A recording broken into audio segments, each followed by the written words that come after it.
Hi, I'm Lauren from Zestful Kitchen, and welcome to Everyday Gourmet, where I share realistic recipes for the avid home cook using fresh ingredients and global flavors. Today we're making my one bowl mixed berry cake. It is so easy to make, and it's really resemblant of a coffee cake. It has a ton of different layers of flavor, from the sweet fresh berries to the citrusy lemon to the nice undertone of warm spices from cinnamon and nutmeg. We need a cup of fresh berries. So you can do blackberries, raspberries, blueberries, or strawberries. My favorite combination is strawberries and blueberries just because of the texture and how they bake up. That's just what I like. But you're gonna need a combination of them. And the most important thing to remember here is to not put or be tempted to put more berries in than it calls for. It's gonna feel a little shy of berries because it's only 1 cup. But it's the perfect amount because if you add more, it'll actually weigh down the cake and make it really gummy and stodgy. So keep it to 1 cup. And if you have a food scale, I would recommend weighing them just to make sure that you don't have too many. And I would recommend picking out the blueberries that are smaller in size just because they won't have too much moisture. They'll add the flavor without adding gumminess to the cake. Okay, so it's not a ton of berries, but we also only have 1 layer of cake. This is basically a stacking cake. So you don't need too many blueberries or whatever, berries in general. Trust the process. So for this, I'm using a 9-inch round cake pan. You can also use a 9-inch, you can use an 8-inch square, but I prefer the round. And then I'm just taking a piece of parchment paper and tracing the bottom of the pan so I can cut it and line the bottom of our pan. If you are an avid baker, you probably know that you can buy these. You don't have to cut them out. So then I'm gonna spray this. It's in your nose. So then what I usually do is I'll put it down one way and then I'll flip it again so that the bottom is nice and greased as well, like the bottom that is touching the batter. Then the cake will for sure come out. So our pan is prepped. And then we're going to start with a stick of softened butter. We're gonna use a stand mixer with the paddle attachment, because you don't want to whip the butter. You just want to cream the butter and sugar. Then we're going to do 3/4 cup of granulated sugar. And this creaming method is really nice because you don't have to whisk the dry ingredients separately, because we're going to put our baking powder in right away. And it's fine if it blends up with the sugar because it's not going to get activated. There will be some lemon zest going in, but this is such a quick process that it doesn't really matter. So we're going to put a teaspoon of baking powder in. Then we're going to do 3/4 teaspoon of salt, some fresh nutmeg. Oh my gosh, it smells good. And then we will blend it up until it's smooth. I'm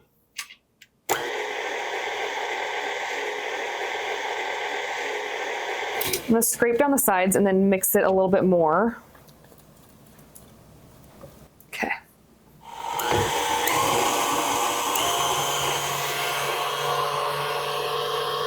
All right, that's on standby. I'm gonna measure out 1 cup of flour.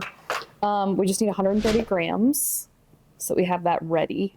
And then we are going to get our eggs in there. And these are room temperature eggs. So your butter is room temperature, your eggs should be room temperature. Just makes for a more consistent crumb. I don't know why I did those at the same time. Now we're gonna add the eggs one at a time.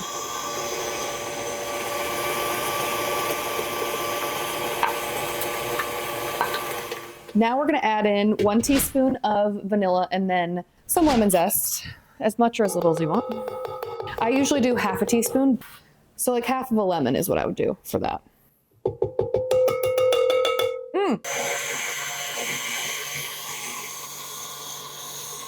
Gorgeous. Nice and light and airy. And then we're gonna slowly add in the flour.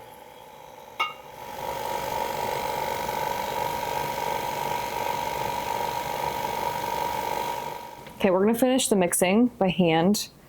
This cake has definitely been stress tested. By that I mean I've tested it with a variety of different fruits, with and without streusel, with fresh or frozen fruit, with whole wheat flour. So you can use frozen fruit here. If you are, I would recommend using it still frozen and not thawing it. And then if you're gonna do whole wheat flour, just keep everything the same. Just know it's gonna be a little bit more dense. I would use regular whole wheat flour or white whole wheat. And then if you want to add a streusel, you definitely can. The batter is thick enough to hold that up. Now, before we spread it into the pan, I'm going to mix up some cinnamon sugar. All right, and then just a 1/4 teaspoon of cinnamon. And mix that together.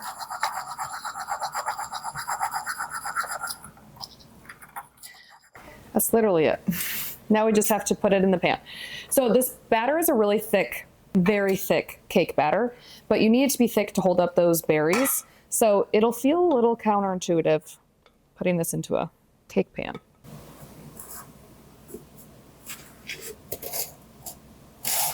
You can see the flecks of lemon in there and nutmeg. Oh my gosh, yum. Okay, then we're gonna sprinkle on our berries in an even layer.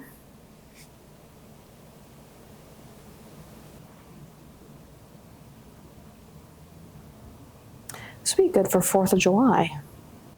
Red, white, blue.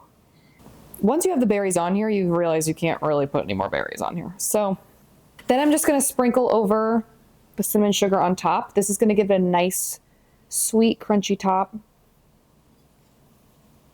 Okay. Woo!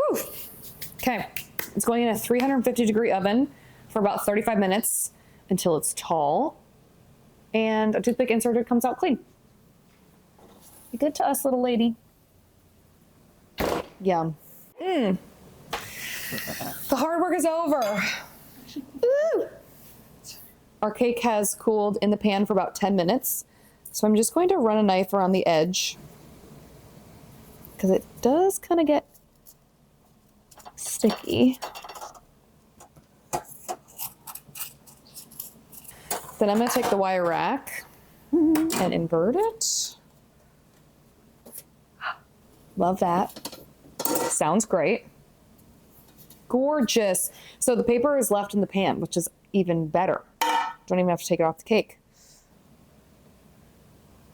Gorgeous. And there she is. Cutest little snacking cake. I mean, that's like the perfect after school cake or an after work cake for me. Okay, we're gonna let her cool and we're gonna whip up some cream.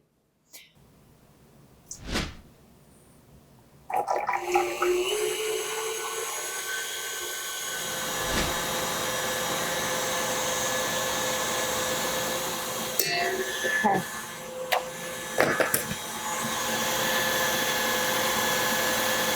All right.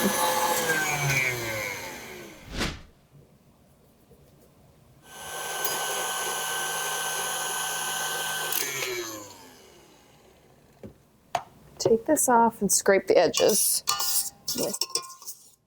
Oh, yeah. Not a boring cake anymore. Gorgeous. Oh, she's so pretty. We're gonna give it a taste test with the strawberry whipped cream. It's a big bite.